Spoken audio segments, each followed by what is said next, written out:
incredibly daunting. There's just so much going on. So today, we're going to decode that overwhelming funding environment and really transform it into a clear, actionable strategic playbook. We're stepping away from all the chaos and building a direct, logical path to help you scale your vision. To do that, here is our roadmap. We'll start by tackling the wall of noise, then define the actual startup tools at your disposal. After that, we'll build your decision-making framework, navigate the unique 2026 landscape, unpack the founder's strategic playbook, and finally, wrap up with your immediate action plan. So let's kick things off with Section 1, the wall of noise. Before we even think about building a strategy, we need to validate exactly how you're probably feeling right now, trying to get your company off the ground. It's just a wall of noise. I mean, when you're constantly hearing about accelerators, incubators, government grants, angel networks, and venture studios, it usually leaves founders feeling completely blasted. It's honestly the default feeling in the startup world today. So if you feel like you're just staring at endless disconnected options without a map, hearing about accelerators, incubators, government grants, angel networks, and venture studios in that confusion, our whole goal in this explainer is to cut straight through that noise and replace it with a focused, highly effective strategy. Success today means knowing exactly how to pick the right resource for the specific stage your company is at, and more importantly, understanding how to actually leverage it for tangible growth. Moving right along to Section 2, defining the startup tools. Before you choose a path, you absolutely must understand what the vehicles actually are. Let's look at the classic difference between an accelerator and an incubator. Think of an accelerator as a fast-paced boot camp. It's usually 3 or 4 months designed purely for speed and scaling an idea that already exists, usually ending in a big pitch day. On the flip side, an incubator is a much slower, more open-ended environment. It's really focused on hatching an idea from scratch. They serve entirely different stages of your startup's life cycle. The crucial thing here is understanding the distinct trade-offs of each tool. Accelerators give you seed capital and a great network, but they're going to demand around 3 to 8% of your equity. Incubators might just charge you fees without taking a slice of your company.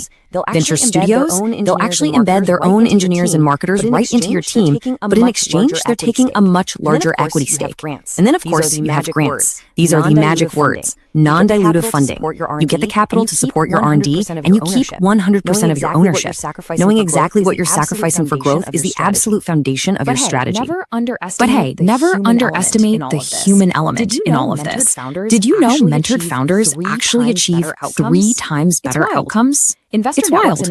Investor networks and accelerators provide what we call smart capital. It's not just a check, it's their expert advice, their massive Rolodex of connections, and their credibility transferring directly to you. Honestly, this is often the most valuable part of the entire exchange. All right, on to Section 3, the decision-making framework. I want you to actively play along with this thought experiment right now. Think about your startup today. What is your single undeniable need? Is it just raw cash to keep the lights on and survive? Is it expert guidance because you're totally stuck on product development? Or is it the network you need to reach those crucial first major customers? You really have to identify that one critical bottleneck. Because your answer dictates your path entirely. This is the priority matrix. Every single day, you are weighing capital, network, and mentorship against your willingness to part with your equity. If expert guidance is your absolute top priority, then trading a little equity for a top-tier accelerator makes total sense. But if you fiercely need to protect your equity and simply need cash to fund some heavy research, well, you should be hunting exclusively for non-dilutive government grants. Your number one need dictates the tool. And remember, scratch that. It's crucial to remember. This answer might completely change in 6 months. That brings us to Section 4, navigating the 2026 landscape. 60%. Let that sink in. A staggering 60% of Y Combinator companies this year are expected to be AI-focused. This single statistic is a massive flashing sign showing exactly where the gravity of the market is pulling right now. We are seeing these major specialized accelerators popping up exclusively to fund and support AI companies. What does this mean for you? So What does this mean for you? Well, because the generalist programs are leaning so heavily into AI, you must be incredibly targeted. If you're an AI founder, you're looking at places like Excel and Google Atoms. But if you aren't building the next big AI model, you need vertical-specific programs.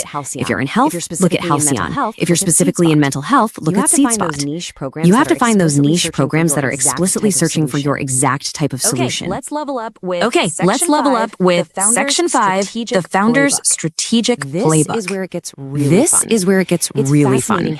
It's fascinating how we can elevate those foundational choices into pro-level advanced tactics. You can dramatically extend your runway using what we call the stacking strategy. Basically, you don't just pick one route. You pair an equity-based accelerator, which gets you the network and that vital seed money, with massive, non-dilutive resources. For example, imagine securing $150,000 in Azure and OpenAI credits from Microsoft, and then stacking that with $200,000 in cloud credits from Google. You're literally stacking these resources to artificially inflate your runway without giving up a single extra percentage of your company. It's brilliant. And that brings us to an incredible pro move, all about timing. If you time your VC pitch right after announcing a major grant win, let's say something like the Braze Tech for an Equitable Future grant, you are leveraging that external stamp of approval. Think about it. A major grant tells venture capitalists that a serious, rigorous organization has already vetted your idea and put money behind it. You walk into that pitch room with massive leverage to negotiate a vastly superior valuation. Now, we've got to talk about the traps, where this playbook can go completely wrong. Fatal flaw number one. Chasing the brand name.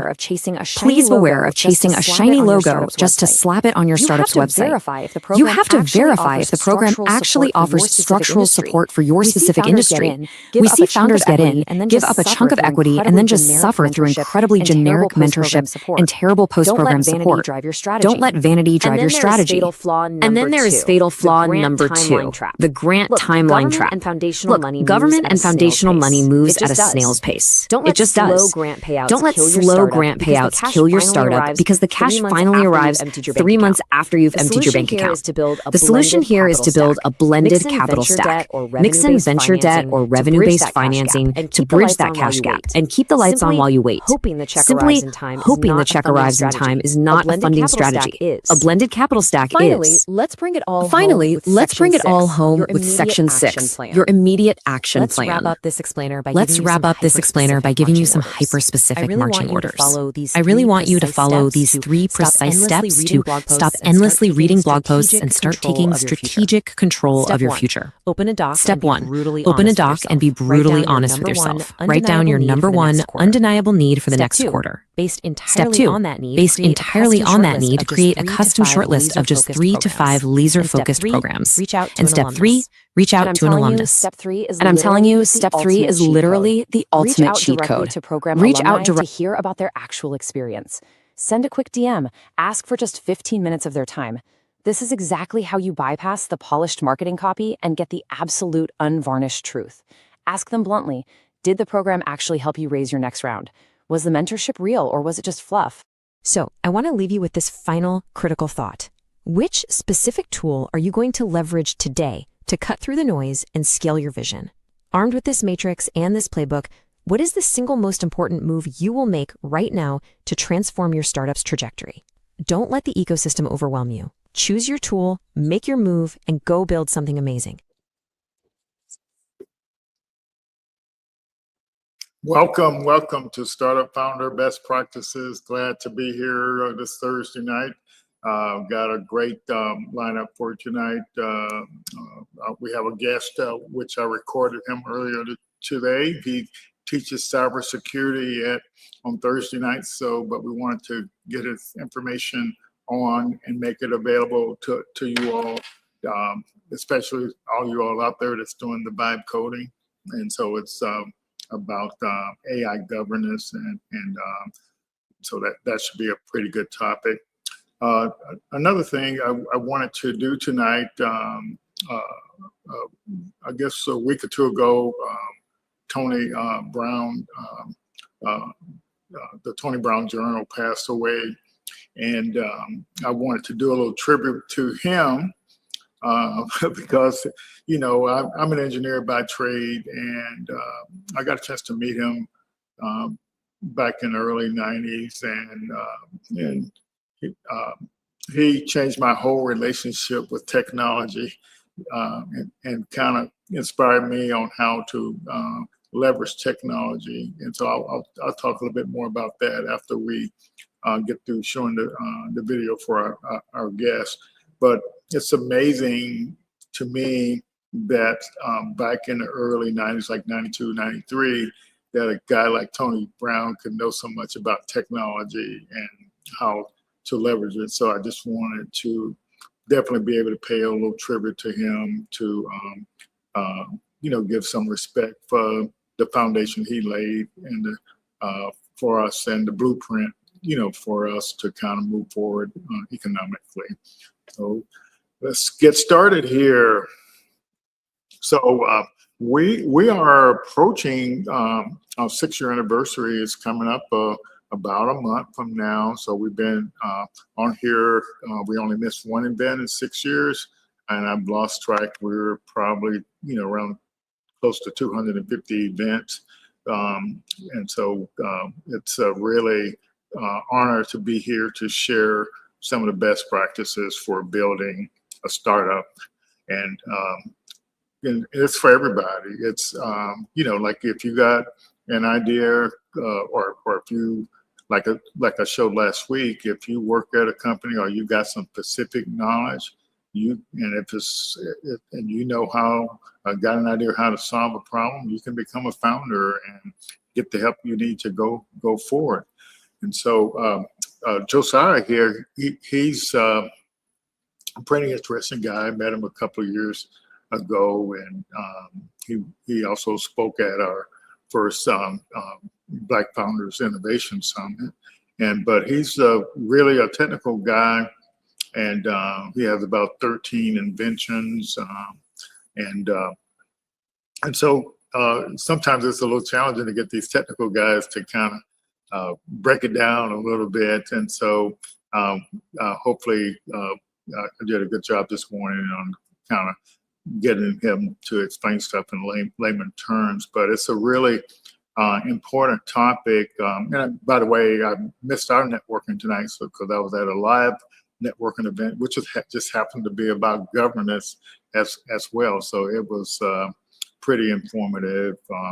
But it's definitely some good information that founders and small business owners need to know. So here you got a guy that's got a couple of decades of experience in cybersecurity.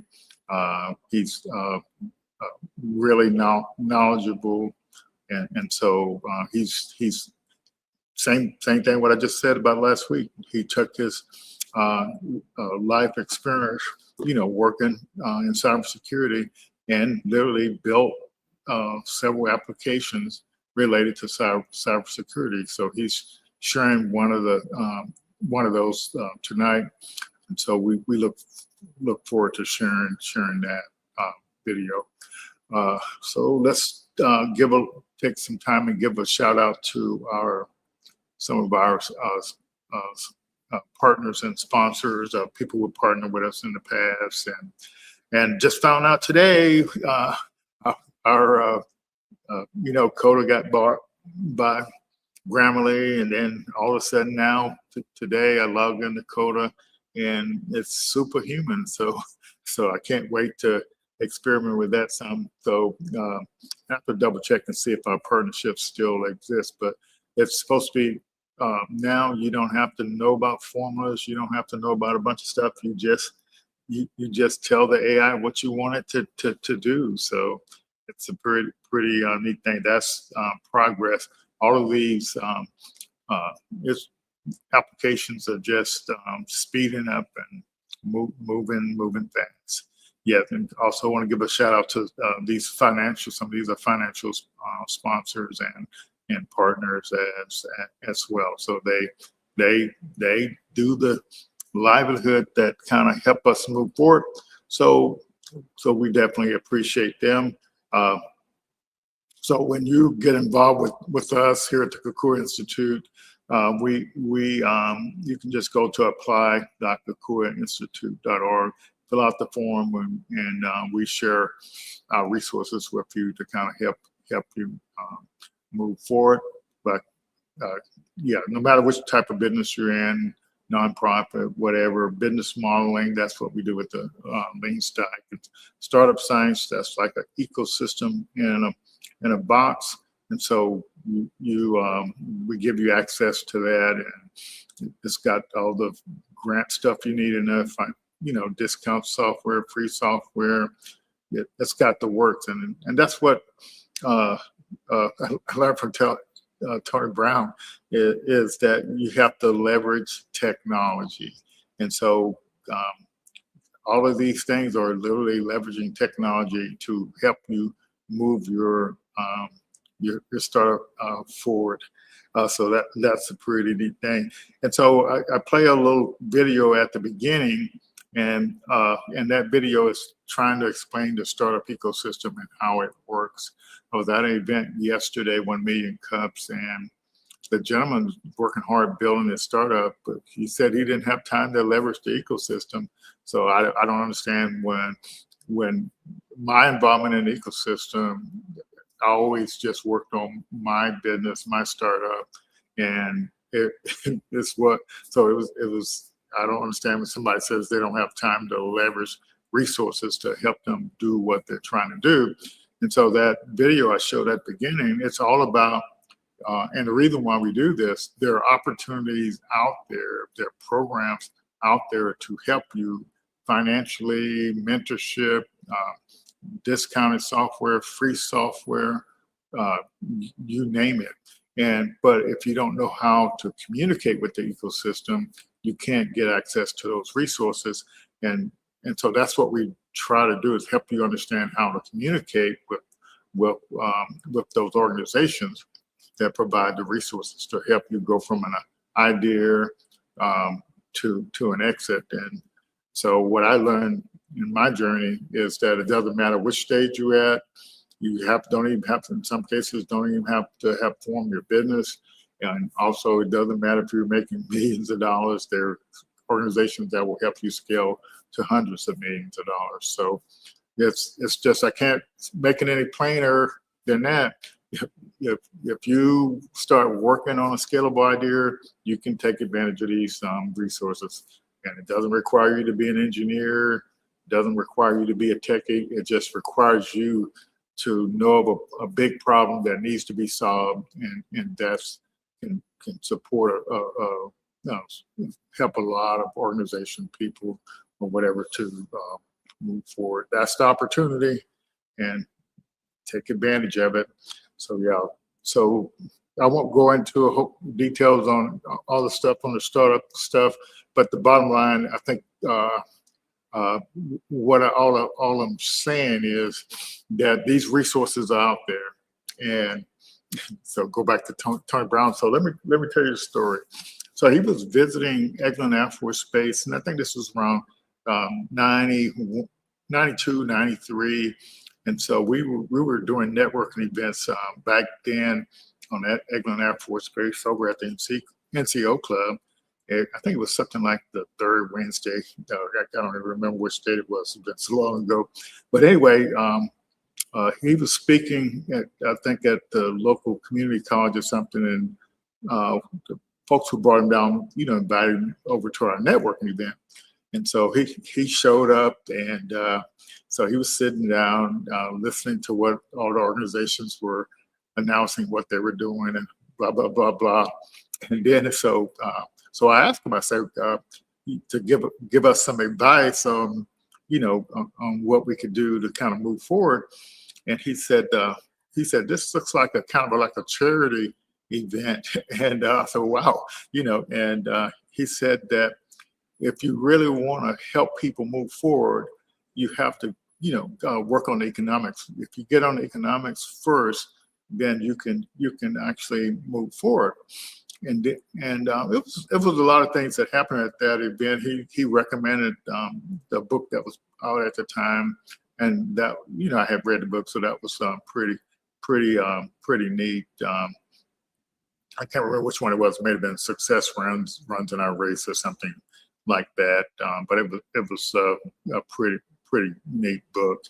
And then he said, which struck me and in a really deep way. He said, if you're trying to do something and it seems like it's too hard to do, you're trying to do something big or great. He said, and it seems like you're not making the progress you want to make. He said, you're not leveraging technology enough. And I said, well, I'm an engineer. I know about technology. and so the next day I went to work, and this particular time I was involved in an organization called Blacks in Technology, not Blacks, but Blacks in Government. And so we had this initiative called Community Organizations Network and Connet. So we were, me, another gentleman, and my children, we were sending out this newsletter, and so which we had to, type up or whatever. Then we had to go make copies, and so my friend Danny, he was printing stuff out at first, and then I got the Reverend at the church to let us use the copy machine there. And then my kids would be folding up they're all the dust now, but they would be folding up the envelopes and stuffing them. And I said, man, this is rough. And then we would, take them to the post office, mail them off. So the next day when I got to work, I created an email list. All those folks we were mailing those newsletters to, I created an electronic version of the newsletter. And I, this news email list, and this is 1992, 1993. And so we were sending out these emails on a monthly basis to all the organizations in the community and the folks that actually work there on the base. And so that's leveraging technology. So I retired in 2012, and that's what, 20 years later, and that email list was still going on, and I don't know if it's still going now, but it impacted me. I started doing seminars about leveraging technology, and believe it or not, that's what I still do today. Try to leverage technology and leverage any kind of resources to kind of move forward. So that's the impact that Tony Brown had on my life and my experience. And so I actually haven't stopped, since. So I'll treat you all with a video that tells a little bit about his story and the impact he had on Black Americans and in our society. So first, I'm going to go ahead here and share my screen. Let me get to stay up here, but I'm really excited about and I just want to acknowledge and celebrate his life. So this is going to be a conversation with Josiah and I from this morning. And like I said, he's busy. He has a nonprofit called Each One Teach One, where he trains people hands-on in cybersecurity. They get the hands-on security operations center, and they get the certifications and stuff. So he's been doing this for several years. So, but that's why he's not actually here tonight. But since a lot of vibe coding is going on now, we thought it would be good. And so since he was in the security stuff, so he decided to create a product or a tool that you can actually use to make sure when you're using vibe coding or just coding period, you can build this governance into your application. So I'll go ahead and get this started so we can see what Josiah has to say. You've been developing technology for quite a while now, huh? It's quite a while. You are absolutely correct. Yeah, so get us started with your journey on developing technology. What kind of stuff you've been developing? I have been working on on-demand keyless end-to-end encryption, Okay. which is a core deep tech. To explain it to a layman is simply developing a kind of encryption where in the future, there is the possibility that even a quantum computer would not be able to unravel. That's where it becomes timeless. Gotcha. However, for individuals to utilize this kind of technology, they have to feel it, touch it, be in it, submerge themselves in it. So one ways to do that is the recent development that we have regarding artificial intelligence. Many people are using assisted development processes, what is normally known as vibe coding. Yes. So in AI-assisted software development, the question is how secure it is. Just a lot of talk about security, but then the governance is lacking and someone have to come up and be the grown-up in the room. So when these talks are being had, nobody's looking at having the assisted software development or vibe coding as a part of secure software development, like to bring it into the secure software development pipeline.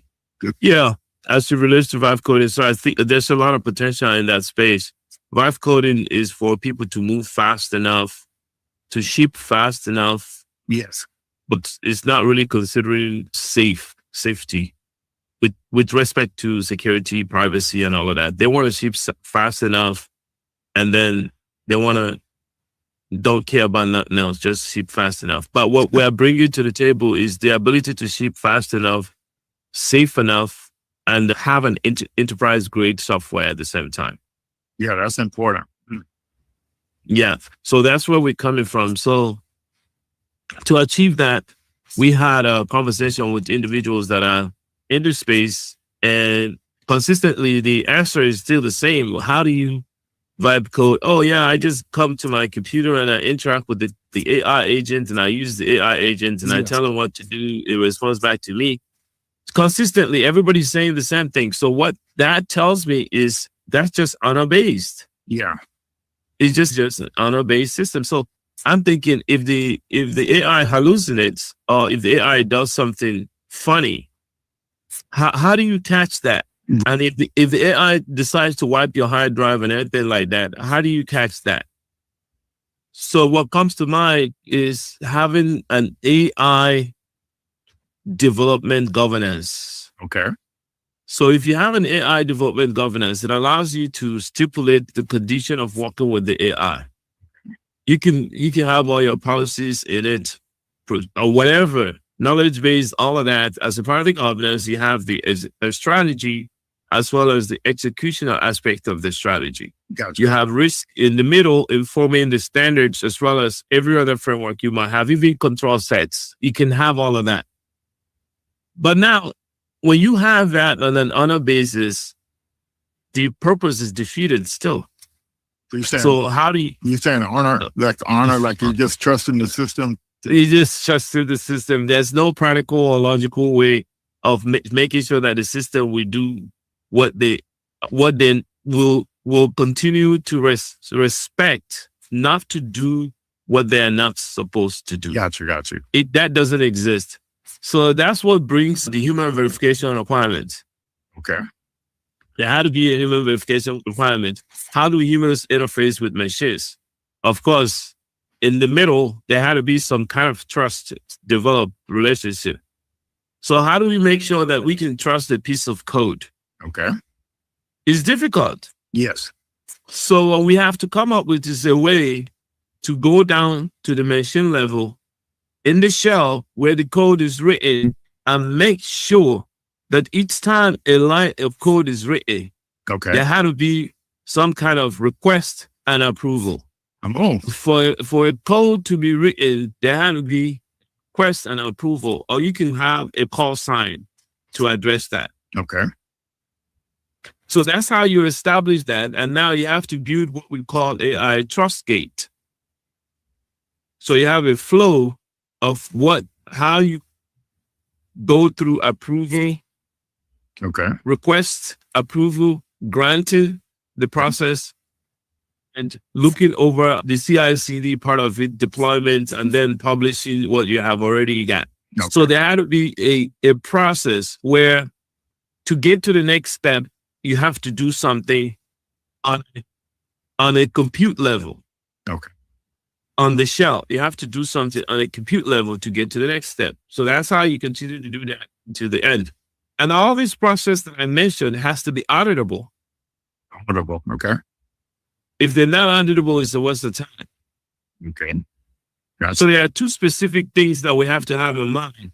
Establish a trust relationship that's logical and practical, where it boils down to request and approval system being established, whereby if AI wants to do something, they don't have any requests. No one gave them an approval. They're going to wait right there until they get an initialization, or what I call a call sign. If they don't get the initialization, they're not going to do nothing. They're going to be, okay. Even the developer himself or any engineer can tell AI to do certain things. The AI would say, no, I'm not going to do it because you gave me a human verification requirement, as well as the development governance. In the development governance, you said not to do this. You said not to do this. So that simply means you can tell AI you cannot kill someone. If it's an AI using weapons, or if an AI using the medical space, or health or whatever, you can say you cannot kill someone under any circumstances. If you see a situation where somebody's gonna die, shut down. So these are the things we are bringing into the space, and they already shipped. They're in the production. Okay. And people can test it. Okay. And see for themselves how it works. So there's a GitHub repository where we put some of the information for those that want to test it out and use the shell script. Okay. To see how it works. Alrighty. So what's the kind of user flow? So I'm coming up to Replit or something, and I may have a CRD, or I may just start vibe coding. So where does this product come in?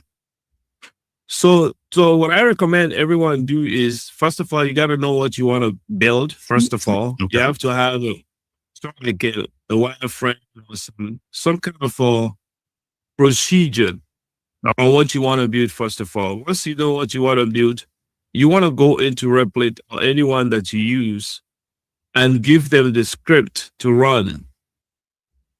You say, hey, before I start working with you, I want to establish how I want to work with you. Okay. I want to establish how I initiate an interaction with you, and as well as problem resolution protocol if there's a situation. So in other words, you are giving them a whole new framework. Okay.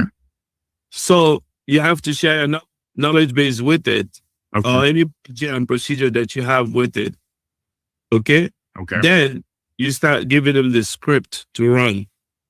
So when you start running the script, you have whatever call sign you have. It has to be gated.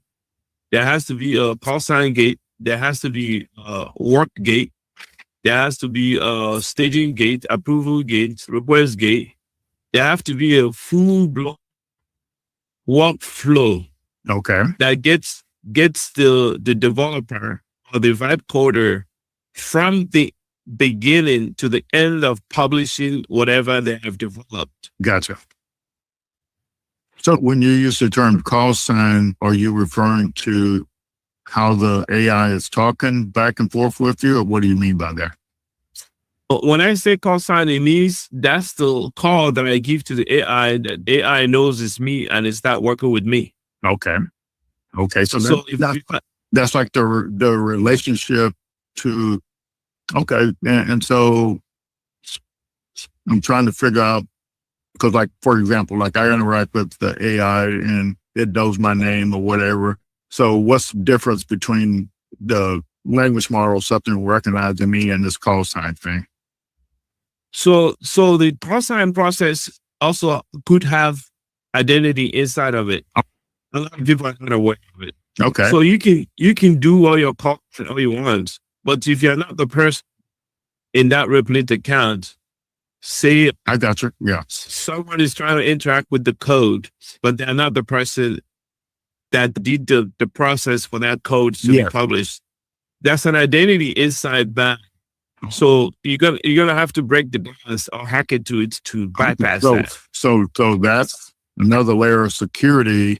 Whereas if a hacker tried to get in, they can't necessarily prove their identity, their call sign or whatever. Exactly. So if a hacker gets into your system or into your environment and they want to change code or do stuff in your environment, they will fail in principle because they don't have that identity.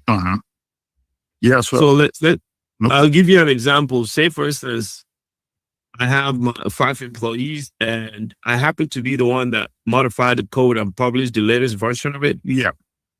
And then one of the employees get into it to do something with the same code that I've already published.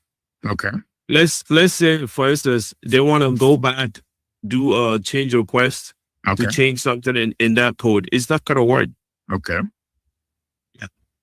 It's not going to work. So they're going to fail the principle. Okay. So I definitely understand now. I never thought about having to approve your identity in order to interact with the vibe coding tool because you log in and you think that's it. So you're saying it's an additional layer of security in addition to logging in. So that's what I'm thinking. So I'm saying on top of the security that the organizations like Cursor, Replit, Cloud, and all of that, on top of the security that they have, there's another one that you can establish for yourself, which allows you to have and ship better code that are enterprise grade. Yeah. You're good now. Yeah. So that's really neat. And so you interact in your vibe coding and your framework or system that has been installed. Now you're interacting with it, and this framework is providing additional layer of identity, but it sounds like it's making the code more secure. So how does it make the code more secure? So it makes the code more secure because you can't touch any file without verifying that there's a backup already. So all the pre-deployment scans, you cannot override them. Okay. So that means you can't just push something that is not up to par, that doesn't pass, and it's up to the assurance level that's required for it. And AI cannot approve something that you're building. Is you that have to approve it. Okay. And if there's any violation, there's consequences for those violations. That's what we're talking about. And it improves your code because you've already told AI the level and quality of code that you want. Okay. So your framework, so your framework includes that quality of code level and quantity. Yeah. For instance, you tell them, I want to maintain a consistent input validation. I want to maintain a consistent authentication process and mechanisms. So I want to make sure that my code doesn't have secrets all over the place. Okay. Because you can use this for CI/CD as well. You push it to code versioning solution like GitHub and etc. and the rest of them. So you have a call sign gate. Okay. You have initially the initial gate to tell them to work. You have to have established that call sign. This unlocks the process. Yes. You have different files that contains your governance processes. You can keep adding it keeps adding to them, and the AI knows that. Yeah. Okay. So you have your baseline, security baseline that you want it to have, or benchmarks that you want it to attain, and all of that. You have all of that in layer. Okay. You have an analysis gate where if there's a problem, you analyze it and solve it, then you tell them to document it. You are using a solution roadmap like threat and security when you're developing stuff. All that kind of stuff is inbuilt. You have your approval gate, you have backup gates, you have implementation. The process is well done. You have a review gate, you have delivery gates. Wow. All of that built up. Documentation, everything is documented, and the process is very clear. Yeah. You make your call sign, you have a script that's doing it. Git status locked. you unlock it, you make the call sign, it unlocks. That means you can start writing on the shell. Okay. Then you move to the next phase. It will check all the tiers that you have: governance, technical reference, session history, security baseline, all of that checked. So you move on to the process and continue with the work date. For you to do work, you have to do another gated process again, and so on and so forth. You make it auditable. You have a measurement. You have a rubric for measuring. If you're using identity, you have a rubric for measuring to make sure that there's no problem in the identity and it's not spoofed and someone didn't do anything against that. So we have a positional risk score module, positional risk score module that we use for our own system. Yes. But other people can develop a system to allow them to monitor and validate the identity. Okay. So like as they work. So is your tool or software, is it acting like an AI agent, or is just based on your years of experience on how to secure software? So the tool that we have right now is basically a framework that has some shells. It has a shell script, which you can build it into an agent. I'm going to build it into an agent, which people can actually buy the agent. Okay. And they have the possibility of modifying the agent to fit their own environment. Oh, wow. So there are some things that I use in my environment with Lockdot that you might not want to use. So you just scrap it out, put your own in there. So help people understand your background, your inventions, and your experience in corporate America. How does all that get in? Build into what Lockdown or this particular product has. Oh, okay. All right. Let me explain myself clearly so everyone will understand with this little background. So I have been in this space for over 25 years. I've done the same thing over and over again, which gives me some kind of specialization in the space. I founded 3 companies. One of them is Lockdown, which is the one that did the research on how humans can interface with AI. And at the same time that we have a secure software development as they do that.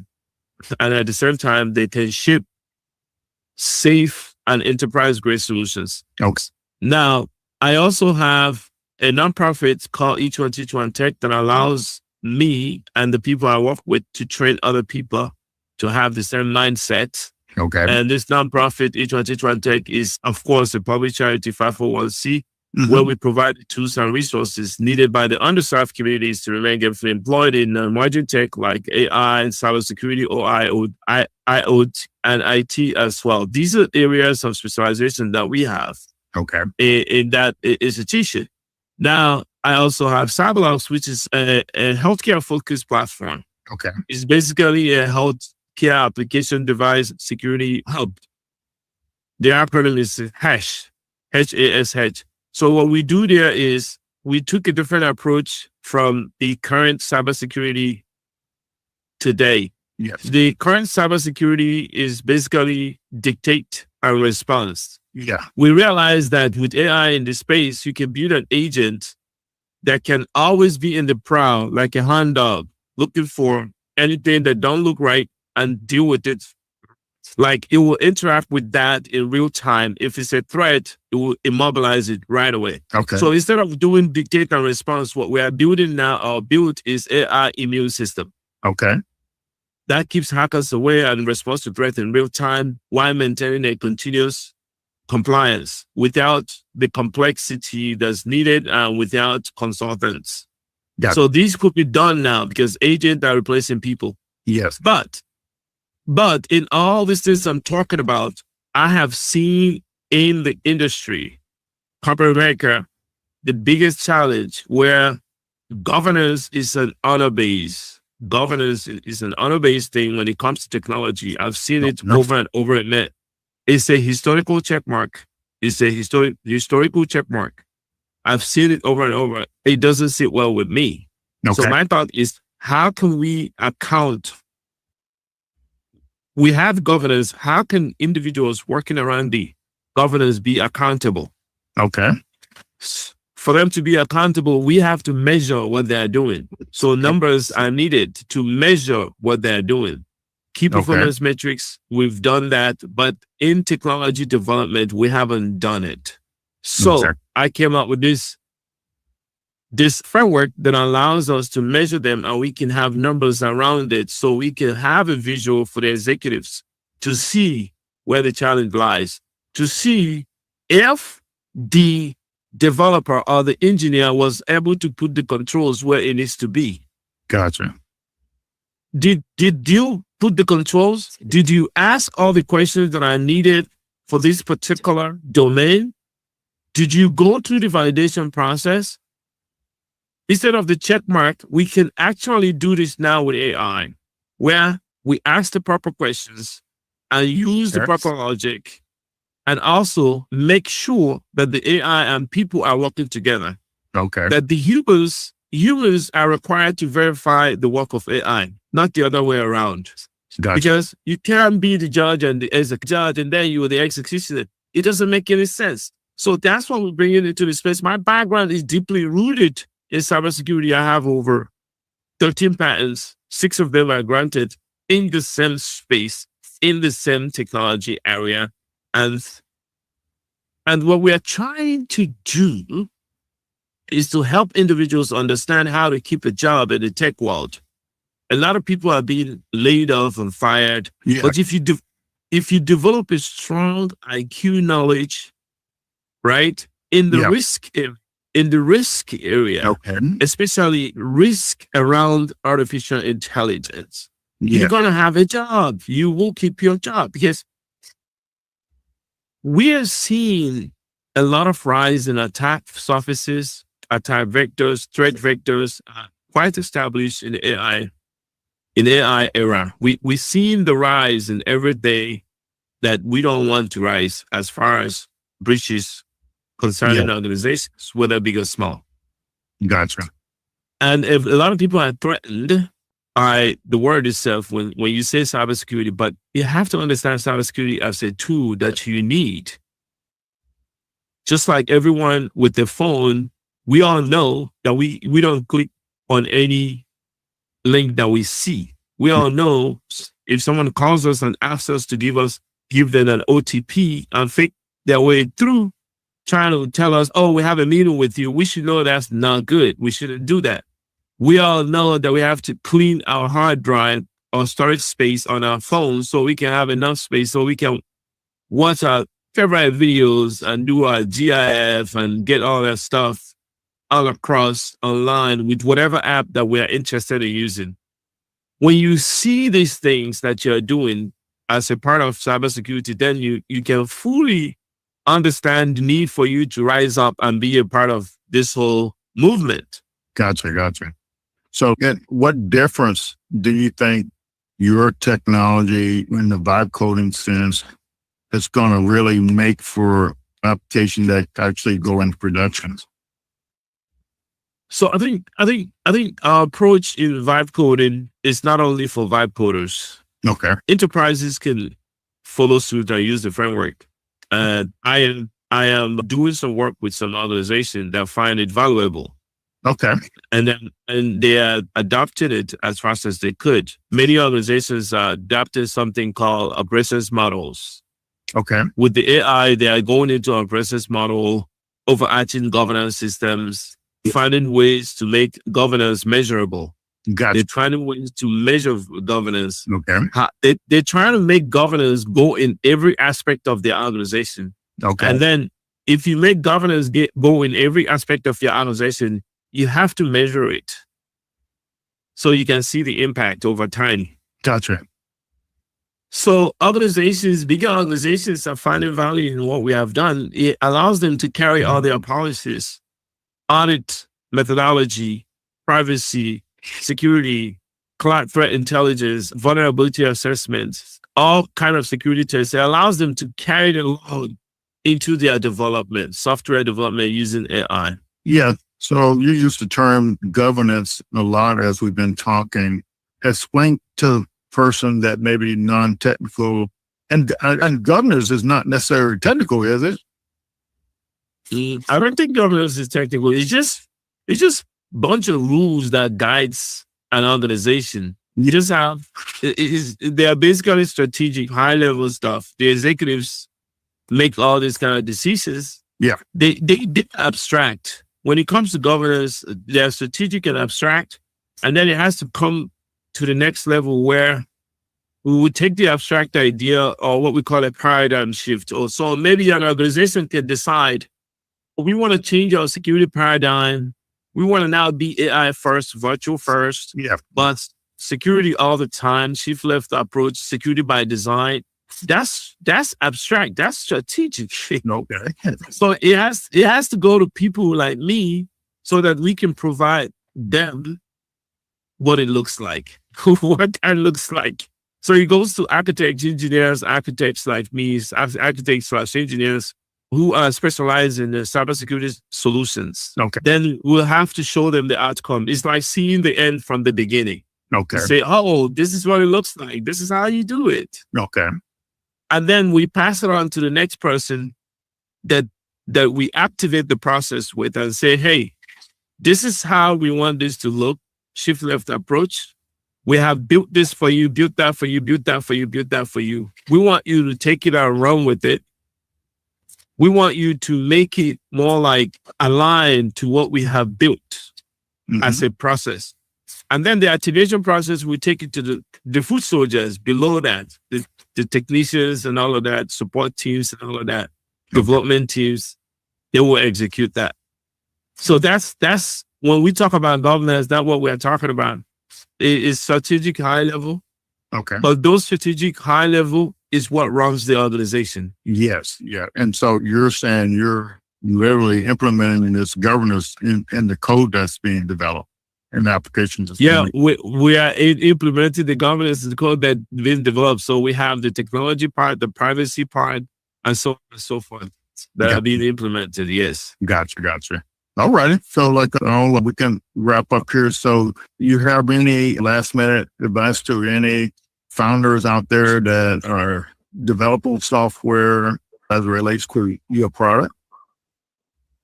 My advice is, as the AI age is upon us and we are moving really fast with it, we should also consider security as well as privacy. Okay. Whatever you're building, consider the business logic, what you want to hide from the public. And also be sensitive enough and be the grown-up in the room to also consider what is public information, what is private information, what is confidential, all those kind of stuff. Not exposing PII, PHI, electronic health record, and all of that. Abiding by the compliances, making sure that you are in line with whatever your industry requires for compliance. Yes. Make sure that you have that in place. Do not look down or neglect all these things, because at the end, it will come back to bite you. If you're not properly secured, if you don't have the proper security for the threats that you see, then you have a serious problem. Gotcha. Okay, that's fantastic. So where should someone go if they want to try out your tools? So if they want to try it out, they can go to b2b.lockdog.com. That's the place to enroll. If you enroll for free trial, make sure you go to the principal enroll. Okay. New principal enrollment. Okay. Faster. And you can specify what you're interested in. Once we get that, we can approve you to test it out. And that's just about it. Okay. That sounds good. We appreciate you sharing, and we wish you the best of luck with the new product out there. And just look to send some more great things. All righty. Appreciate you. Thank you so much for giving me the opportunity to be here with you and talk about this important thing. Yes. As always. Okay. All right. Thanks a million, Josiah. We'll see you soon. All right. Take care. Bye-bye. You've been developing tech. Hey, all right. That's great. Yeah. So I hope you, that helped and maybe provided some insight for you with the vibe coding stuff.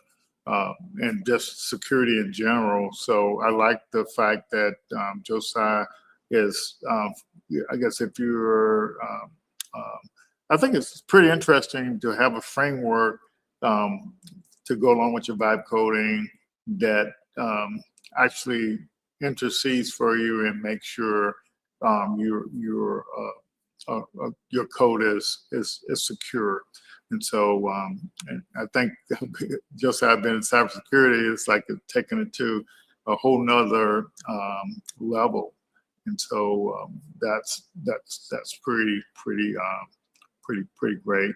So what I do, like let's say I took the transcript.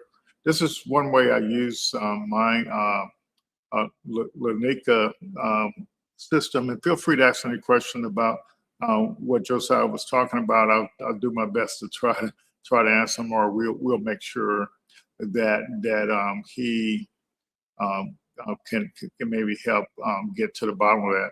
But so this is an example how I use my Lanika system now, as they call it, but I guess it's a personalized Lanika prompt that evolved to engine, and now it's a system.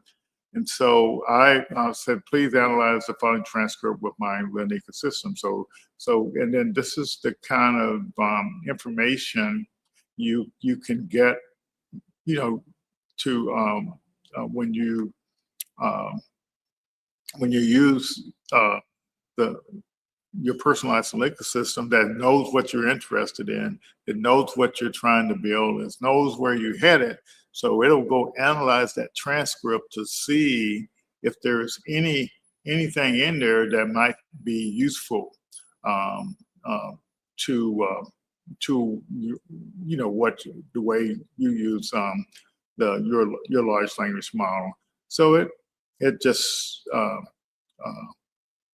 I'll just kind of scroll through here a little slow so you can just kind of see this how I use AI to analyze transcripts. So it's got a founder-facing translation, and let's just read it here. It's saying AI can help you build software faster, but speed without guardrails can create security, privacy, compliance, and trust problems. Lockdown is trying to give founders a way to build with AI while helping human, keeping human approval, identity checks, backup, security scans, and audit trails in the process. So basically, he's saying his product actually helps with all the auditing. So it's literally a framework that's built in with the software, and so that's pretty neat, I would say. And so the problem is real, category is timely. Josiah has domain depth. The concept is clear. Before and after, weak signals, friction points. Okay, let's see what the friction stuff are. It said message overload, talking about quantum stuff. That's kind of a vibe coding. A lot of this stuff is kind of like overload. Evidence. So one thing my Lanika prompt does, it looks to see what there's actual evidence, and then what the AI is actually inferring from the transcript in this case. So it explains that pretty well. So, and then this is what I love, the blind spots. When you're doing stuff, when you're analyzing something, when you do it, you're always going to miss something, but you can have the AI analyze it, and it makes it clear, what your blind spots may be. So that's a pretty nice feature, to have. So that's one other thing there. So let's see what else this thing analyzed. Okay, so it says Okay, now this is where it gets a little interesting. So my Lanika prompt, it knows where I'm heading, so it starts suggesting things based on what's in the transcript. So it's in reusable operating systems extracted from the transcript. So this is what you'll see when with the Tony Brown video I'll show you in a few minutes. It takes Tony Brown's approach and shows you how it's his the way he thought and what his playbook for back in the 60s and 70s and 80s and 90s, how it applies today. So that's so these are so these are it's just taking all the useful information out of the and also giving some positioning recommendations, etc. And it's suggesting what the customer segments are for Josiah's lockdown product. And then, so guess what it is? The topic that I use for the social media post and the email newsletter. It automatically generated that for me. Yeah, and so it's since I'm a coach, it tells me some feedback that I can actually give Josiah as well. So, and I actually could create these are some artifacts that I can actually create based on what was said in the transcript. So, and then some takeaways here. So as you see, that's how I use AI to analyze information. And guess what? All these things that the AI is recommending, it literally will go out and build those for me. So that's the neat thing about it. Okay, now I will show. So like I said, just a reminder. And so pay attention to this particular video I'm going to show. I'm just doing this in honor of Tony Brown. And so it's kind of hard to believe, for me, I still scratch my head. I say, how can back in 1992, 93, how can this guy know enough about technology, and know how to leverage it to do great things? So I'm still amazed by that to this day. So here we go. Every generation inherits three specific responsibilities. Preserve what matters, master the defining technology of the era, and leave behind stronger institutions than it inherited. History distinguishes between those who use new tools for temporary convenience and those who use them to build permanent foundations. Artificial intelligence represents the raw material required to construct this institutional capital.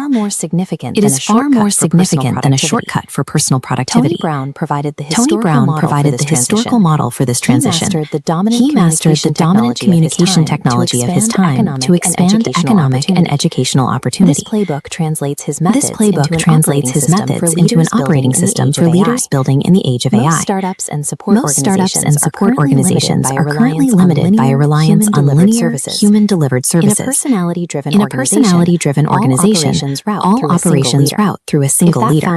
If that founder vanishes, the institutional memory and the connections between nodes evaporate. Transitioning to the AI era requires a shift toward intelligence compounding, where knowledge is captured and reused systematically. An infrastructure-driven institution remains stable because its knowledge is distributed. The network grows denser and more connected, even when individual members leave. Overcoming.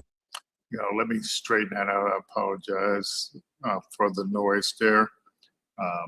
Thanks for letting me know. I shared my screen so it would share the audio as well. So let me stop share and then share again without the audio this time. Apologize for that. Every generation inherits three specific responsibilities: preserve what matters, master the defining technology of the era, and leave behind stronger institutions than it inherited. History distinguishes between those who use new tools for temporary convenience and those who use them to build permanent foundations. Artificial intelligence represents the raw material required to construct this institutional capital. It is far more significant than a shortcut for personal productivity. Tony Brown provided the historical model for this transition. He mastered the dominant communication technology of his time to expand economic and educational opportunity. This playbook translates his methods into an operating system for leaders building in the age of AI. Most startups and support organizations are currently limited by a reliance on linear, human-delivered services. In a personality-driven organization, all operations route through a single leader. If that founder vanishes, the institutional memory and the connections between nodes evaporate. Transitioning to the AI era requires a shift toward intelligence compounding, where knowledge is captured and reused systematically. An infrastructure-driven institution remains stable because its knowledge is distributed. The network grows denser and more connected, even when individual members leave. Overcoming the limits of linear human effort determines whether an organization survives the transition to an intelligence-based economy. The Tony Brown operating system functions on 5 foundational axioms that govern technological leverage. The first law states that technology amplifies a pre-existing mission. Without a clear directive, AI simply increases the volume of noise. The second law focuses on durability. Algorithms change and platforms disappear, but the value of compounding ownership remains. The third law recognizes that raw information has little intrinsic value. It only provides leverage once it is organized. Organized knowledge becomes the capital that powers economic growth. The fourth and fifth laws prioritize the collective over the individual. Personal influence eventually fades, but infrastructure preserves wisdom for the entire community. These 5 laws provide the structural requirements for engineering an organization that outlives its founder. Executing these laws requires the AI-era founder to adopt a specific micro-level operational cycle. This is the founder evolution loop. To capture knowledge before it evaporates, a founder must cycle through 8 steps: observe, reflect, learn, experiment, measure, adapt, teach, and document. This process metabolizes daily entrepreneurial friction and converts it into structured assets.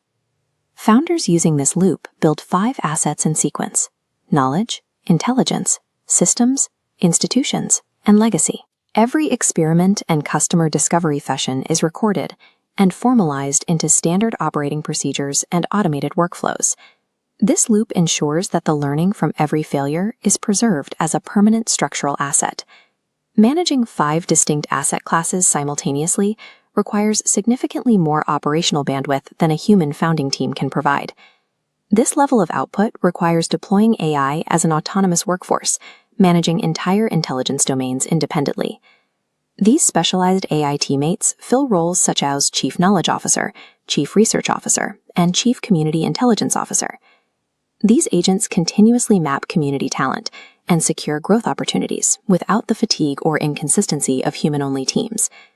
This specialized AI workforce allows a small founding team to maintain the same intelligence output as an enterprise-scale institution. Expanding the scope from the founder reveals how entrepreneur support organizations, or ESOs, must also evolve. The 5-level maturity model provides a roadmap for this organizational transition. Most start as training and mentoring organizations, but they most reach Step 3 to function as true innovation-focused entities. Level 5 represents the final transition into an adaptive community operating system. At this stage, the organization no longer delivers basic services. It maintains a living intelligence network for the entire region. This network integrates 6 intelligence layers: historical, founder, workforce, opportunity, ecosystem, and community intelligence. Ultimately, reaching level 5 transforms a simple local incubator into a massive, self-sustaining economic engine, driving regional prosperity. The laws of leverage and the founder loop are unified in a single mechanism called the Kukua model. The continuum begins with history, distilled into the knowledge and education used by the current generation. This builds the skills that ignite innovation and drive entrepreneurship. Entrepreneurial economics then crystallize into lasting institutions that serve the community, connecting back to form future history. This cycle demonstrates how the intelligence gathered today becomes the preserved wisdom for the next generation. These frameworks require immediate, practical application to produce results. Founders should begin with a self-assessment to identify their current operational blind spots. Implementation roadmaps covering 30, 90, and 365 days then provide the discipline required for execution. While individual companies must be profitable, the long-term objective of this work is the creation of a lasting knowledge infrastructure. This permanent infrastructure becomes the essential foundational asset that all future generations will inherit and build upon. The AI Era Institution is a structural reality currently being built by those who master the technology. Cool, cool, cool. I'm going to go ahead and that video was based on an announcement of it.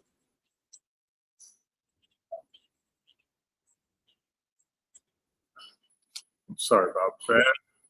Let me get this away here. Let's start it over.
Sorry about that. Let me get the audio back on there.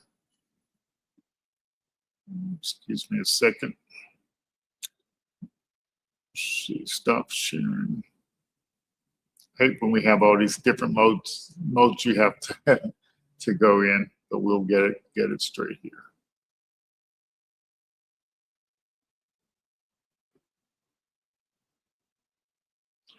Let's see here.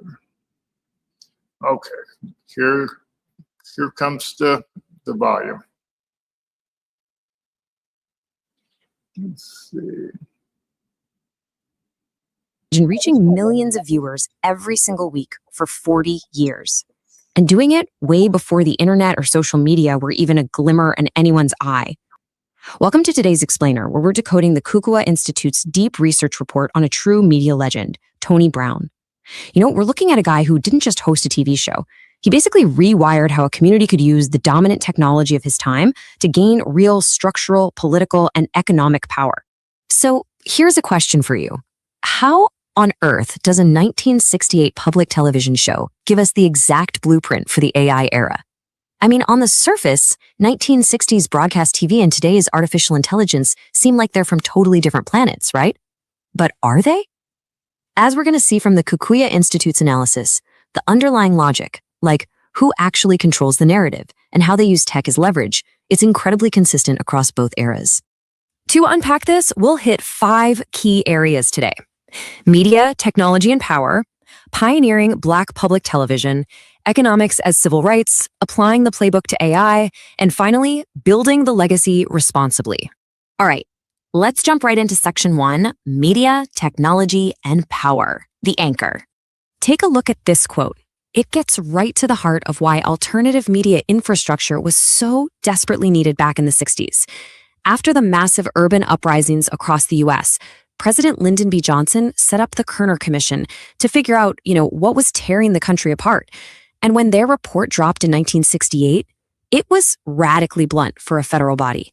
It explicitly called out mainstream white media for failing Black Americans. The system wasn't just ignoring the community, it was actively distorting reality. This wasn't just about hurt feelings. It was a massive structural deficit in how information, debate, and power were actually distributed in American society. Moving on to Section 2, pioneering Black public television, taking control. Tony Brown didn't just sit around waiting for institutions to change. He built his own. He was way more than just a TV commentator. He was a master coordinator. In 1963, he helped organize a massive 500,000-person civil rights march in Detroit with MLK. That is some serious mobilizing power, right? By 68, he channels that power into public television, launching Black Journal. Then, realizing you have to build lasting infrastructure, he becomes the founding dean of Howard University's School of Communication in 1971. And his broadcast run? It kept going all the way to 2008. This is a life totally dedicated to using massive platforms for widespread systemic impact. And here's the thing, Brown demanded total editorial and production control. Through Black Journal, which later became Tony Brown's Journal, he made sure the content was produced for, about, and crucially by Black Americans. As one of the longest-running series in PBS history, he used this structural control to tackle heavy, profound historical events. We're talking topics like the Tuskegee experiments and the Tulsa race riots, things that were practically taboo or just entirely erased from mainstream media back then. By owning the production, Brown essentially forced these truths onto national television. It just proves exactly why independent editorial control is absolutely non-negotiable. Okay, Section 3, Economics as Civil Rights, the Playbook. Let's unpack this central thesis from the Kikuo report. Leverage. It means taking a tool designed mostly for basic broadcasting or entertainment and reforging it into a powerful engine for community empowerment. Brown didn't look at a camera and just see a way to capture a picture. No, he saw a critical lever to move culture, to educate the public, and ultimately to drive real economic self-determination for marginalized communities. It was an absolute game changer. So we can actually distill Brown's grand strategy into this super effective three-step playbook. First up, media. You've got to seize the distribution channels so you can actually set the terms of public debate. Second, education. You focus on building enduring institutions like the journalism school at Howard so the next generation can pick up the baton. And third, the ultimate goal, economics. Brown firmly believed that visibility without financial independence was basically useless. Cultural pride and civil rights, they had to be directly tied to consumer power, business ownership, and financial self-help. Actually, scratch that. They aren't just tied together, they're two sides of the exact same coin. That brings us to Section 4, applying the playbook to AI, the pivot. When you stack the broadcast era up against the AI era, yeah, the underlying tech has completely transformed. We've gone from the mass reach of syndicated TV to this highly targeted world of algorithmic indexing and digital archives. But the core logic? It's literally identical. Whoever controls the knowledge systems controls the narrative. In the 60s, the strongest leverage available was public television. Today, it's AI-assisted research and automated generation. The medium has changed, for sure, but the mission absolutely has not. So the Kukua Institute's strategic pivot here goes way beyond just, slapping a memorial up on a static web page. They're actively building a dynamic AI-driven learning system. Just imagine taking decades of archival material, thousands of interviews, fierce debates, rigorous public affairs reporting, and using AI to responsibly index the whole shebang. The end product is this automated curriculum generator and interactive knowledge base. Today's founders, students, and community builders can query it to solve modern economic problems using historical wisdom. How cool is that? But of course, creating a dynamic legacy like this needs a sustainable business model. This breakdown walks us through the tension you naturally face. You want the info to be as accessible as possible, maybe through a free public report. The big pro there is that it's deeply mission aligned. The risk, though, is the very real danger of just running out of grant money. On the flip side, things like structured workshop series or student fellowships build practical workforce skills, and they can be backed by schools and libraries. The main takeaway from the KUKA report is that the best path forward emphasizes responsible stewardship and education, firmly rejecting any purely extractive monetization. Finally, let's hit Section 5, Building the Legacy Responsibly, the guardrails. Look, integrating artificial intelligence with deep historical archives demands strategic transparency and rock-solid guardrails. AI is an incredibly powerful tool, right? But we all know it's prone to hallucinating facts or inadvertently flattening out complex historical nuances. And an AI hallucinating a historical date or misattributing a quote, that's not just a technical glitch. It actively erases the precise historical truth that Tony Brown fought so hard to preserve. Because of that, rigorous human fact-checking, strict separation of workflows, and constant alignment with Brown's estate aren't just nice-to-haves. They are absolute, non-negotiable requirements. Also, when we're talking about collecting oral histories and memories from community members and students to feed into these systems, data-hungry AI poses a massive privacy threat. Explicit consent isn't just some legal checkbox here. It's a fundamental moral requirement. By making sure only carefully approved excerpts are published, the project ensures the community's privacy is protected and that the tech serves the people, not the other way around.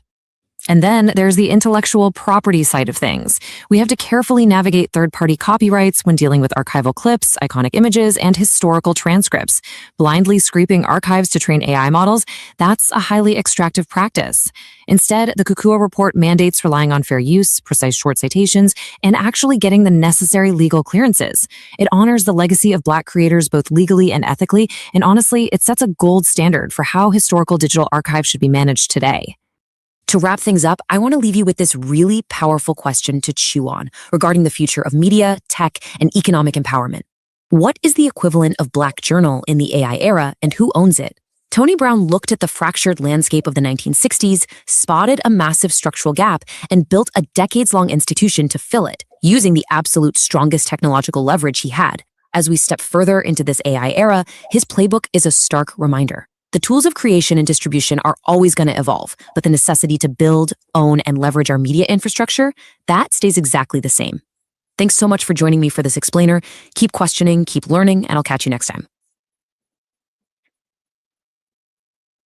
Yes, that was really great. Yes, so as you could probably see, Tony Brown had a significant impact on my life because I actually been hosting networking events since I met him in, I think, around 92, 93 time frame. And so, you know, it's because you connect with people, you know, share resources and find out about resources to help you grow. And so that's been one way to, you know, get the help you need to kind of move forward. And that's why we're here every Thursday night to support people on a weekly basis, finding out information to help them keep moving their ventures forward and learning about folks that are out there doing stuff and supporting them. So I really appreciate you all and hanging out here with us all these years. I want to. One of my students yesterday asked me what music I like, and I said I thought about when I was in high school. You know, kind of trying to connect with them. I used to love James Brown, and I was a member of a club, and I had a T-shirt, and the back of that T-shirt it was called Mind Power, and so it's amazing how things sort of impact you. And I still love that song to this day. It's like 11 minutes. It's like a spoken word version. So what I did, because it was all about using your mind, you know, and learning how to think. And you know, getting help to what's going on, and so it was you know, I guess it was really impactful. So I said, well, I wonder what that song would sound like today. So listen up. I'll ahead. You know, we're living in another turning point, not because the machines woke up, but because people have to wake up. Some folks call it artificial intelligence. Some call it machine learning. Some call it the future. I call it another tool. And every tool depends on the mind that uses it. Now listen. Everybody's talking about the next big model, the next big app, the next big breakthrough. But the biggest breakthrough still happens right here between your ears. A prompt without purpose, is just noise. Knowledge without judgment is just information. Intelligent without wisdom can take you anywhere except where you need to go. Mind power.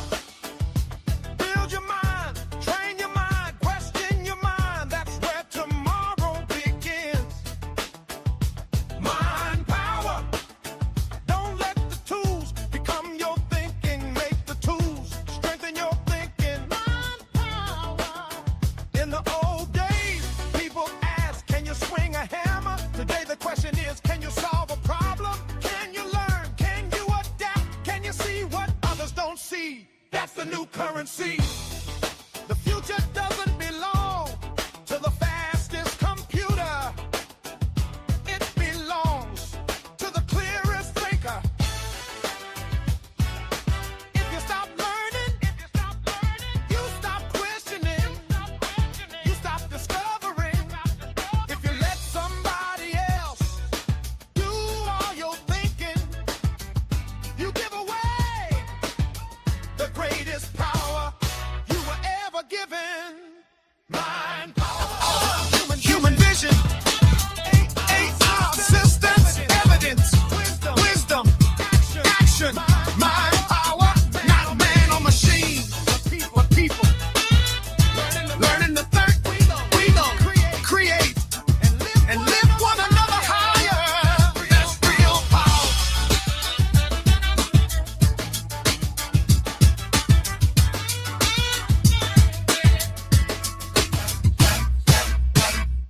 You know, we're living in another turning point. All right. Not Thank because- you all. not We'll because see you the next week. machines Take woke care. But because people have to wake up. Some folks call it artificial intelligence. Some call it machine